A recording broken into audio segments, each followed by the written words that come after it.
আব্বুর মোবাইলে সারাদিন মেসেজ আসতে থাকে, আমি পড়লাম টেনশনে। আব্বু এত মেসেজ কারে করেন? এদিকে দেখি আব্বু আগের চেয়ে বেশি স্মার্ট হচ্ছেন। কি হলো বুঝতে পারলাম না। সারাদিন পুরাতন লুঙ্গি আর জরাজীর্ণ গেঞ্জি পরা আব্বু এখন দেখি স্মার্ট হয়ে গেছেন। জিন্সের প্যান্ট আর ব্র্যান্ডের গেঞ্জি, আবার গেঞ্জির গায়ে লেখা লাভার বয়, এসব পরেই বসে আছেন। আবার এফবিতে পোস্ট করেছেন, তুমি আমার অনেক শখের খুঁজে পাওয়া এক প্রজাপতি সহ আরো অনেক রোমান্টিক পোস্ট।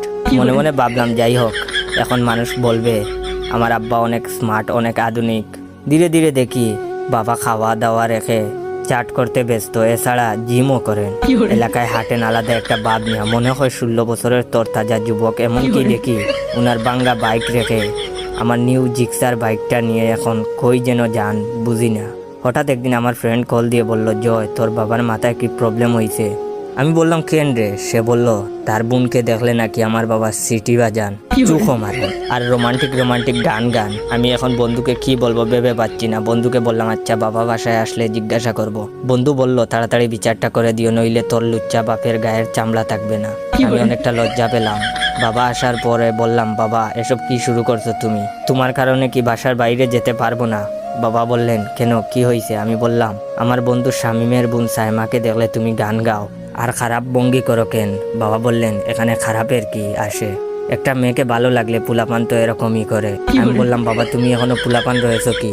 বয়স তো 50 ঊর্ধ্ব হয়ে গেছে। বাবা বললেন ভালোবাসাতে বয়স লাগে না, আর এমনিতেও আমি হার্ট হ্যাকার, যে কোনো মেয়ের হার্ট হ্যাক করতে পারি। তুই এসব ভালোবাসা বুঝবি না, তুই এখনো ছোট রয়েছস। এটা বলে বাবা উনার রুমে চলে গেলেন আর আমি আমার রুমে। পরদিন এফবিতে ঢুকেই দেখি বাবা এফবিতে পোস্ট করেছেন, আসতেছি তোমাকে দেখতে। আমি ভাবলাম মা মারা গেছেন, হয়তো বাবার মনে মৃত্যুর ভয়টা হচ্ছে, তাই মারা গেলে মায়ের কাছে যাবেন ভাবছেন। তখনই আমার জিএফ সাদিয়া কল দিয়ে বলল, ওই শুনো, আমার বান্ধবী নুসরাত আজ তার বিএফ এর সাথে দেখা করবে, তুমি লাজিজ রেস্টুরেন্টে আসবা। আমি বললাম আচ্ছা আসবো। আবার মনে মনে ভাবলাম পকেটে নাই 1 টাকা, এখন খাবার খেলে তো আমাকেই বিল দিতে হবে। তাই বাবার রুমে গেলাম টাকা চাইতে। গিয়ে দেখি বাবা স্পিকারে ডিজে গান বাজাচ্ছেন, ডিজে বাহারুল, ডিজে শমসু, আরো অনেক কিছু। আর জিন্সের প্যান্ট আর ব্র্যান্ডের টি শার্ট আর আমার শখের জুতা পরে নাচছেন। আমি শান্ত গলায় গিয়ে বাবাকে বললাম, বাবা আর্জেন্ট কিছু টাকা লাগবে, বন্ধুদের সাথে বাইরে খাবার খাবো। বাবা আমার হাতে 20 টাকা দিয়ে বললেন, যা বাবা এনজয় কর। আমার তো রাগ উঠে গেল। যেই জায়গায় একটা সিগারেটের দাম 17 টাকা, ওই জায়গায় উনি আমাকে 20 টাকা দিয়েছেন বন্ধুদের সাথে খাবার খাওয়ার জন্য।